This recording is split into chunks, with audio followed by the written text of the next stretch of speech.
Building quantile regression models for predicting traffic flow. Almost all cities in the world face serious congestion problems. Excessive traffic flow leads to the paralysis of the urban transportation system on a daily basis, which creates great inconvenience and a negative impact on people's travel. Different countries are actively taking appropriate measures, for example, redirecting traffic, limiting the number or expanding the scale of the road network. But these measures may have their effect.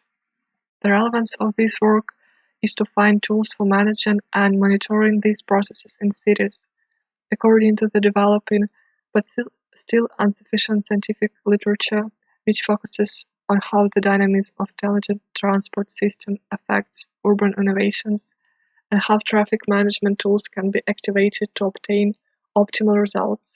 It's important to analyze urban transport systems as a dynamic whole.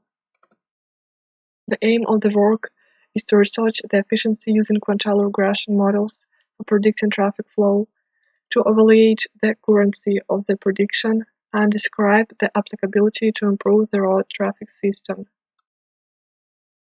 Most of the traffic data is provided by taxi services. There are several large taxi services in Kyiv. One of the largest is Uber. It contains data from January 2018 to March 2020.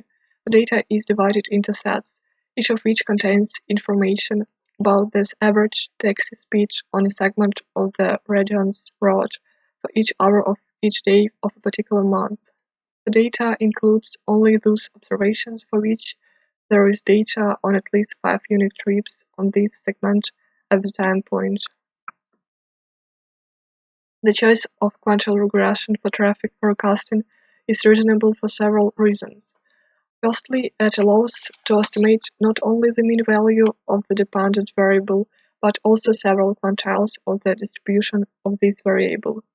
This is important for traffic forecasting because the speed of traffic on the road can be quite different at different points and times. Secondly, quantile regression is less sensitive to outliers in the data than a classical linear regression, because quantile estimates are less sensitive to values that deviate from the mean. So it allows to take into account the uncertainty and randomness of traffic data. This is important for traffic because the speed on the road can be dependent on many factors, such as the number of cars on the road, the presence of traffic lights, road signs, etc.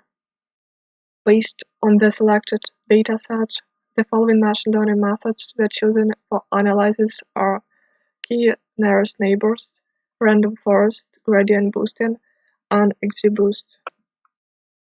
To assess the prediction accuracy of the chosen models, we use 4 statistical scores: mean absolute percent error, mean absolute error, mean square error, and root mean square error.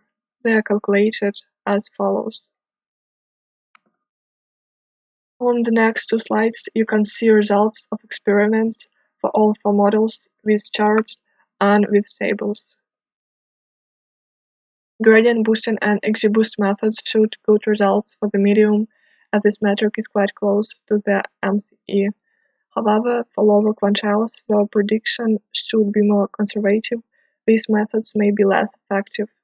As you can see from the results, KNN and Random Forest show no better results in accuracy, but have narrow predicted interval and don't cover all possible values. KNN methods show a narrow interval in the quantile regression because it uses most similar values from the training dataset to predict the target variable. In quantile regression, a larger value of MCE indicates that the model has a higher dispersion of errors around the prediction quantile values. In other words, the model may be overestimating or underestimating the actual quantile values by a larger margin. In this work, we explored the use of different quantile regression models for predicting speed based on Uber data in Kyiv, Ukraine during January 2020. We got knowledge that KNN and Random Forest algorithm work relatively well for lower quantiles, but their effectiveness declined for higher quantiles. Gradient boosting and XGBoost methods showed poor results for lower quantiles and the smallest losses near the medium. KNN and Random Forest methods have a narrow prediction interval and don't cover all possible values, and Gradient Boosting model appeared to perform the best. In the future, we plan to conduct research and compare the effectiveness of other machine learning methods that can be applied to traffic forecasting, such as neural networks. We need to consider the possibility of using different factors.